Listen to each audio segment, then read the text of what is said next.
Google সম্পর্কে এমন কিছু ইন্টারেস্টিং ফ্যাক্ট যেটা শুনলে তুমি অবাক হতে পারো, আবার নাও হতে পারো। নাম্বার 1, চিকসুলাভ। গুগলে যদি চিকসুলাভ সার্চ করা হয় তাহলে একটা অ্যাস্ট্রয়েডকে স্ক্রিনের ওপর থেকে নিচের দিকে পড়তে দেখা যাবে, এবং এটা হলো সেই অ্যাস্ট্রয়েড যেটা আজ থেকে আনুমানিক 66 মিলিয়ন বছর আগে ডাইনোসরদের একটা লম্বা বাঁশ দিয়েছিল, এবং যার কারণে পৃথিবী থেকে সমস্ত ডাইনোসর বিলুপ্ত হয়ে যায়। Number 2, RRR।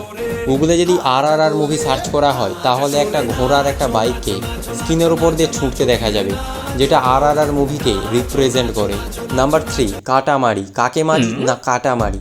গুগলে যদি কাটামারি সার্চ করা হয় তাহলে স্ক্রিনের ডান পাশে একটি বলকে দেখা যাবে, এবং বলটিকে ধরে যদি একটু এদিক ওদিক ঘোরানো হয় তাহলে বলটি নিজের খেলা দেখানো শুরু করবে। বলটি যাকে পাবে তাকে নিয়েই স্ক্রিনের এদিক ওদিক ঘোরাঘুরি শুরু করবে। Number 4, Attari breakout. Attari breakout search করার পর তুমি এখানে যদি এই ছবিতে ক্লিক করো এবং ছবিটিতে ভিজিট করো তাহলে সরাসরি এই গেমটি খেলতে পারবে এবং নিজের ক্যালমা দেখানোর একটা নতুন সুযোগ পেয়ে যাবে।